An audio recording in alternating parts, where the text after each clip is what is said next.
Assalamualaikum warahmatullahi wabarakatuh. Perkenalkan, saya Kiki Amalia SHMH. Saya adalah dosen Fakultas Hukum Universitas Bengkulu. Saya merupakan peserta pekerti gelombang 1 tahun 2022 Universitas Bengkulu. Baiklah, hari ini saya akan melaksanakan kegiatan micro teaching pada mata kuliah Hak Kekayaan Intelektual. Assalamualaikum warahmatullahi wabarakatuh. Apa kabar mahasiswa sekalian? Alhamdulillah baik ya. Bertemu lagi dengan saya Kiki Amalia dalam pertemuan ketiga mata kuliah Hak Kekayaan Intelektual.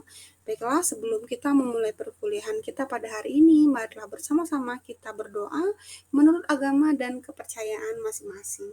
Berdoa dimulai. Berdoa selesai. Ya, untuk presensi kita hari ini silahkan absensi atau presensi mandiri di LMS Universitas Bengkulu, yaitu di laman learning.unip.ac.id khusus di mata kuliah Hak Kekayaan Intelektual. Nanti kehadirannya akan dicek oleh dosen. Ya, di masa pandemi COVID-19 kali ini, saya menyarankan agar adik-adik mahasiswa dapat menjaga kesehatannya ya, karena kesehatan sekarang itu sangatlah mahal. Ya, di pertemuan kita yang ketiga kali ini kita akan membahas lebih detail mengenai hak cipta atau bahasa kerennya adalah copyright. Nah, hak cipta atau copyright ini ada di dalam Undang-Undang Nomor 28 Tahun 2014. Di sini sudah ada semua undang-undangnya, bisa di-download ataupun beli bukunya di Gramedia ataupun secara online ya. Silakan dibuka pasal 1, dibaca pengertian dari hak cipta. Ya, hak cipta itu adalah hak eksklusif pencipta yang timbul secara otomatis berdasarkan prinsip deklaratif setelah suatu ciptaan itu diwujudkan dalam bentuk yang nyata tanpa mengurangi pembatasan sesuai dengan ketentuan peraturan perundang-undangan. Ya, jadi hak cipta itu dia punya hak eksklusif dari hak eksklusif ya yang dipunyai oleh pencipta. Dia timbul secara otomatis. Maksudnya apa? Dia tidak harus didaftarkan, dia tidak wajib didaftarkan, asal dia memenuhi syarat.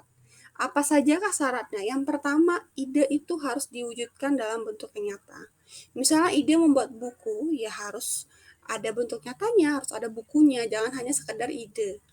Gitu ya. Itu yang pertama. Dia harus diwujudkan dalam bentuk yang nyata. Yang kedua adalah dia harus dideklaratifkan. Maksudnya, ketika membuat buku, ya kita harus mengumumkan bahwa kita membuat buku, bisa dengan peluncuran buku, bisa kita share di Facebook, di Instagram, ya di sosial media. Nah, jika kedua hal tersebut sudah dipenuhi, maka secara otomatis akan dilindungi oleh hukum, ya walaupun dia tidak didaftarkan.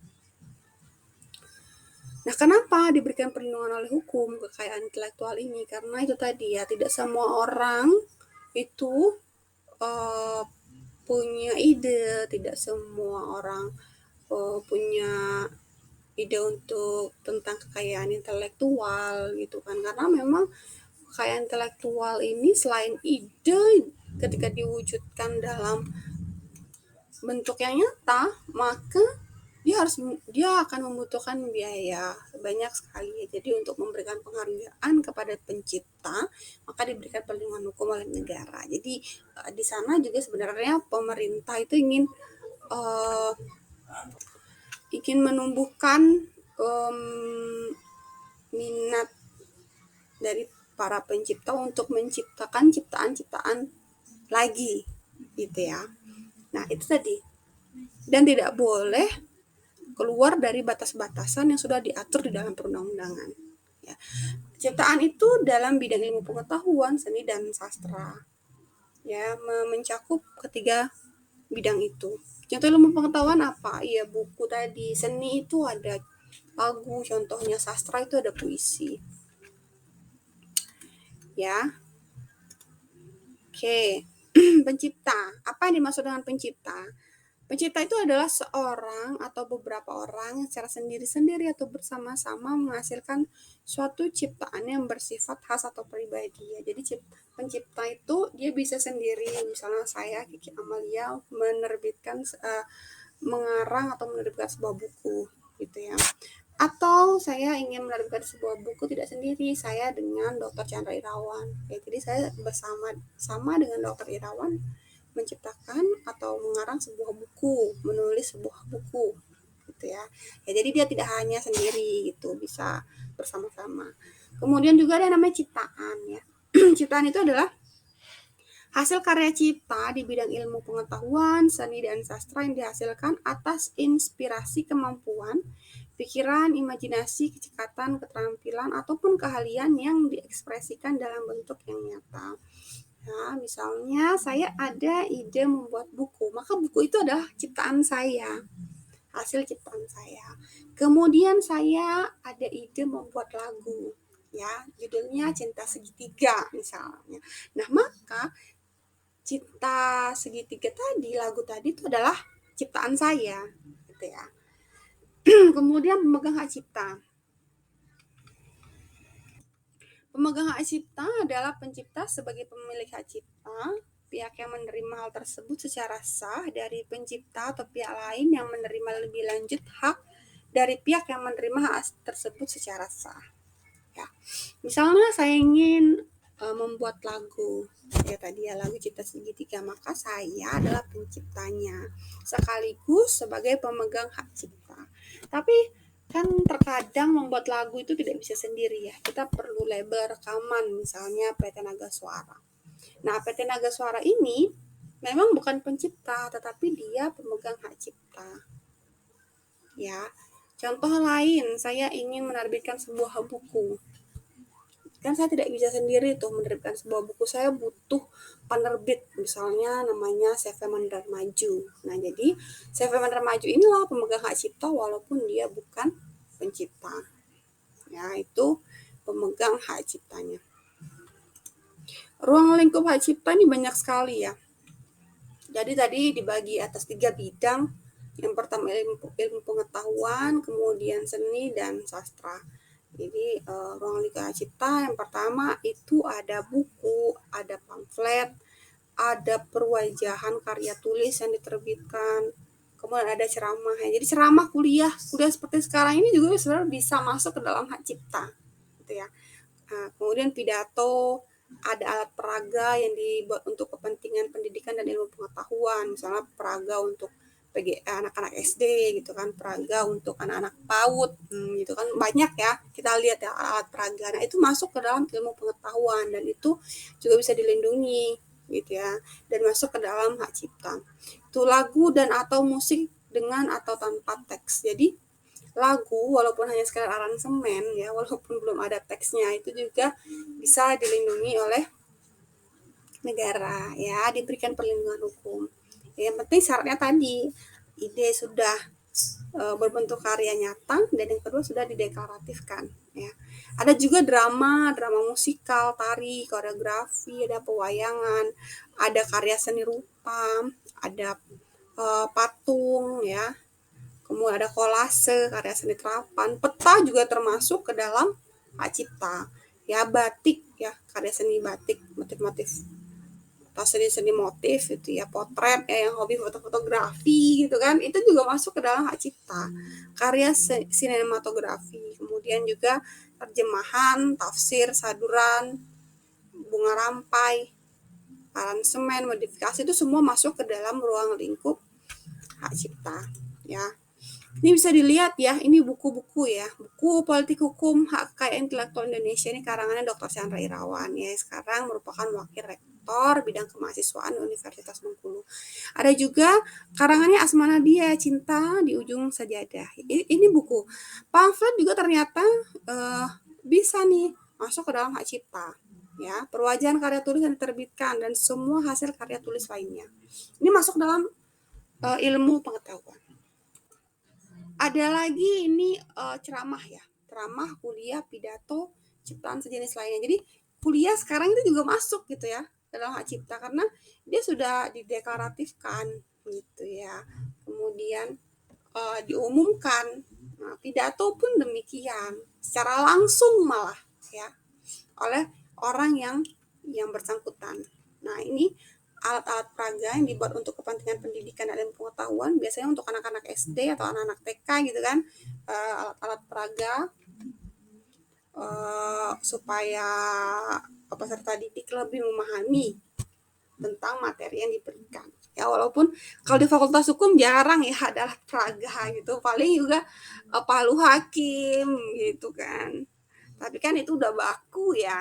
Kalau alat peraga ini kan bisa dari kreativitas kita sebagai guru.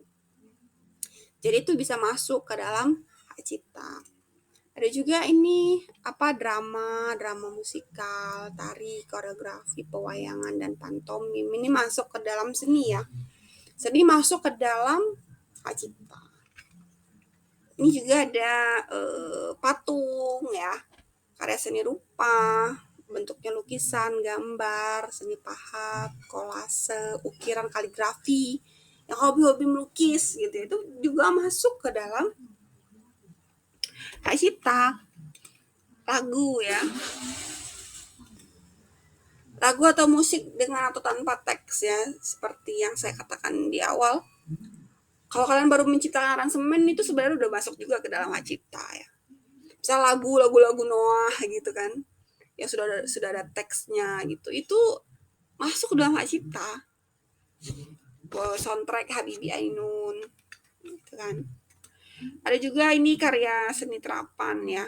Jadi karya seni rupa yang dibuat dengan menerapkan seni pada suatu produk sehingga memiliki kesan estetis dalam memenuhi kebutuhan praktis, antara lain untuk penggunaan gambar, motif, atau ornamen pada suatu produk. Ada juga karya arsitektur, ya ini masuk juga ke dalam hak cipta. Peta pun juga masuk ya ke dalam hak cipta. Kemudian karya seni batik, seni motif. Jadi warisan leluhur nih batik. Nah, ini ada batik Besurek. Nah, saya mau tanya, batik Besurek ini berasal dari mana? Ya benar sekali ya, batik Besurek ini berasal dari Bengkulu ya, yang terinspirasi dari kaligrafi Arab. Nah, selain batik Besurek ini sebenarnya di Bengkulu ada yang namanya batik Kaganga, itu dari Kabupaten Rejang Lebong. Nah, batik Kaganga ini terinspirasi dari aksara Rejang ya. Jadi Rejang itu adalah salah satu suku yang ada di Provinsi Bengkulu ya. Biasanya itu ada di Kabupaten Rejang Lebong, di Bengkulu Utara juga ada, dan di Kabupaten Lebong ya. Sebagian besar ada di sana. Ya, kebetulan juga saya merupakan orang Rejang ya. Walaupun sudah campur ya, tidak Rejang Tulen gitu, sudah ada Jawanya, sudah ada Pekalnya, ya udah campur-campur. Baik, lanjut ke karya fotografi. Ini yang hobi foto-foto ya, yang hobi foto-foto itu juga masuk ke dalam hak cipta. Potret, nah yang hobi selfie, ya, jadi itu merupakan hak cipta nih. Dan kemudian ada permainan video, program komputer. Nah ini juga masuk ke dalam hak cipta. Ternyata banyak sekali ya ruang-ruang lingkup dari hak cipta. Ada rumah adat ya, juga masuk ke dalam hak cipta budaya-budaya tradisional. Nah, ini ada baik ya, hak pencipta ya. Bisa dilihat di pasal 4 sampai di pasal 11 ya. Jadi, pencipta itu mempunyai dua hak. Yang pertama hak ekonomi dan yang kedua adalah hak moral. Ya, apa itu hak ekonomi? Jadi si pencipta itu dapat hak ekonomi atas ciptaannya, gitu ya. Misalnya saya mengarang sebuah buku, gitu ya. Ya maka saya yang berhak untuk menjual buku. Jadi dari menjual buku itu kan saya mendapatkan keuntungan tuh. Nah, keuntungan uang itu hak ekonomi saya, gitu ya.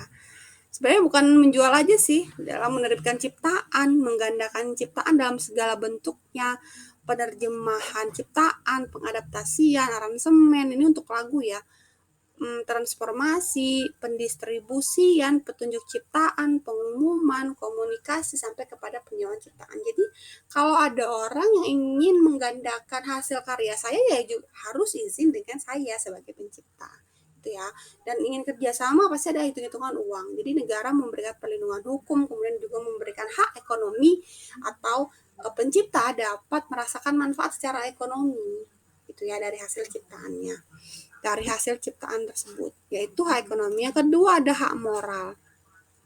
Ya, apa itu hak moral? Yaitu tetap mencantumkan atau tidak mencantumkan namanya pada salinan sehubungan dengan pemakaian ciptaannya, menggunakan nama alias atau samaran, mengubah ciptaan sesuai dengan kepatutan, mengubah judul atau anak judul, mempertahankan haknya dalam hal terjadi distorsi ciptaan, mutilasi ciptaan, dan lainnya. Hak moral ini seperti ini. Misalnya saya menerbitkan buku dengan judul hak kekayaan intelektual. Kemudian ada mahasiswa yang skripsi dengan tema judulnya sama, itu hak kekayaan intelektual. Kemudian dia mengutip buku saya, maka harus mencantumkan saya sebagai pengarang dari buku tersebut. Ya, pasti nanti ketika mengutip buku saya ada kutipan tuh biasanya ya di bawah. Di kata halaman itu kutipan buku. Nah, itu sebenarnya bentuk penghargaan kepada si pencipta, yaitu hak moralnya. Dan ini hak moral ini tidak bisa dialihkan kepada siapapun. Ya. Nah, ini pengalihan hak cipta. Ya, hak cipta itu bisa dialihkan itu di pasal 16. Ini khusus untuk yang hak ekonomi saja ya. Jadi hak cipta merupakan benda bergerak tetapi dia tidak berwujud. Jadi dia nggak ada wujudnya gitu ya. Tapi dia bergerak gitu. Bergerak maksudnya dia bisa dialihkan gitu. Contohnya apa?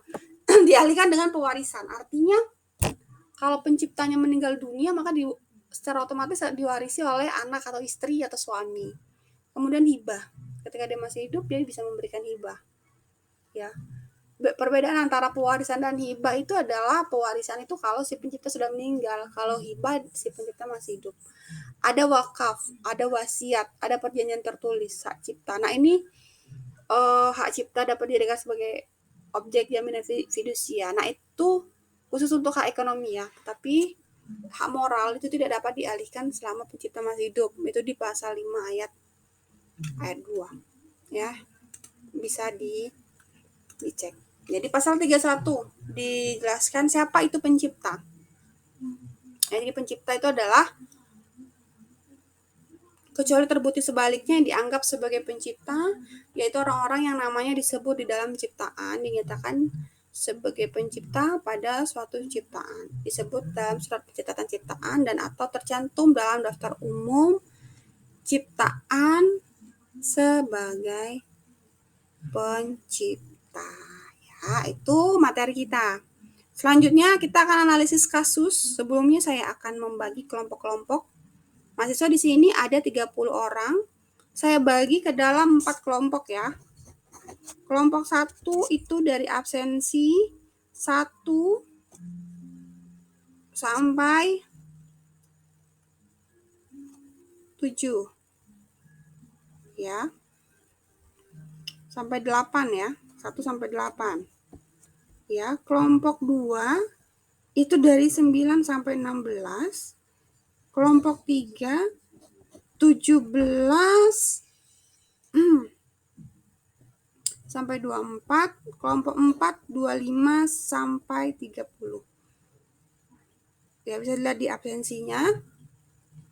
Oke, kelompok 1 saya berikan namanya kelompok apa ya namanya, kelompok 1 namanya Dewi Keadilan, kelompok 2 namanya Civil Law, kelompok 3 Common Law, dan kelompok 4 dinamakan dengan Jurisprudensi.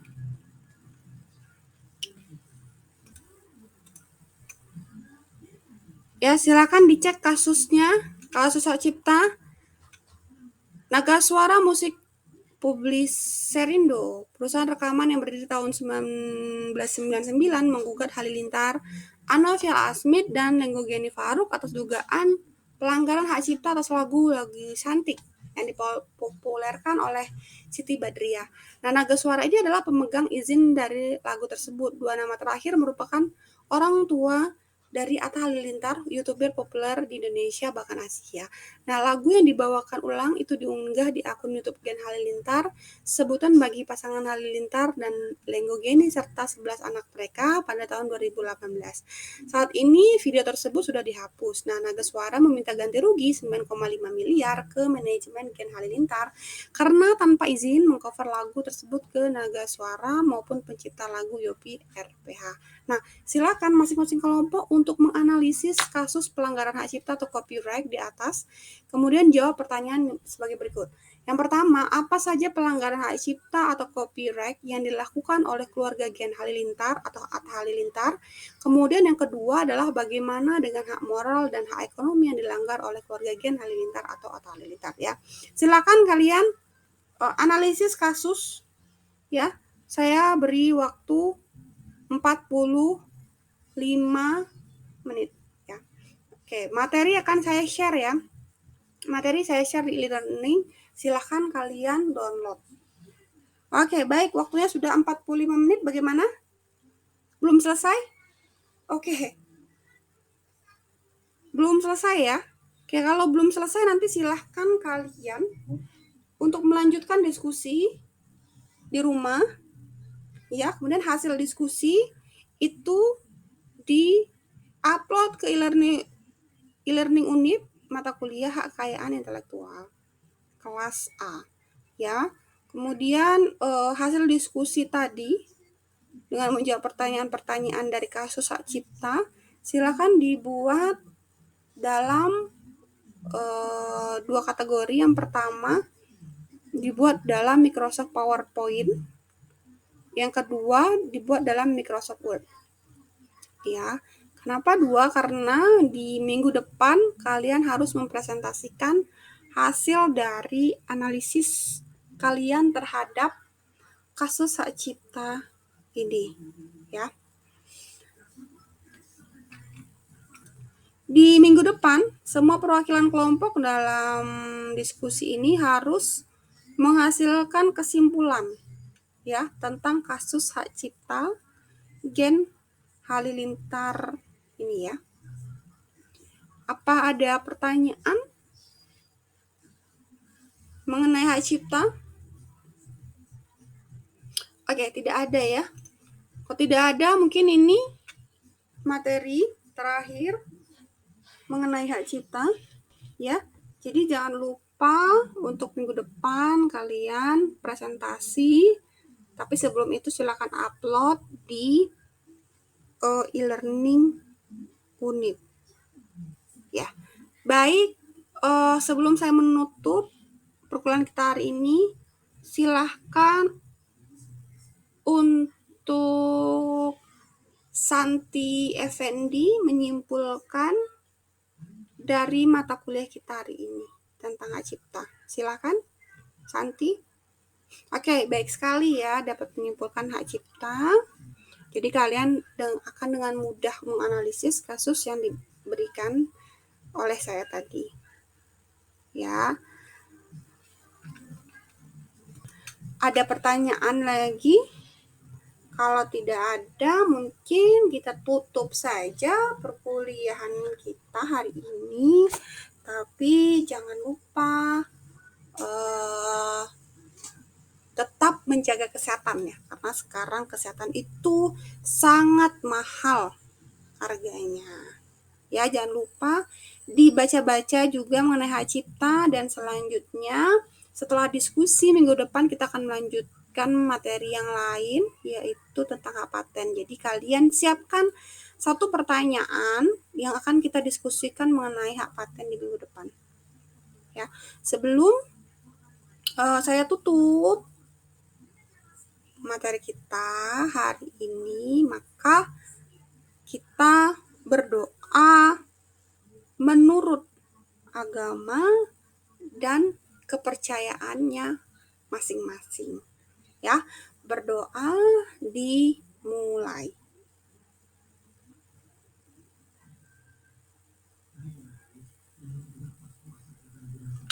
Berdoa selesai. Iya, berdoa selesai.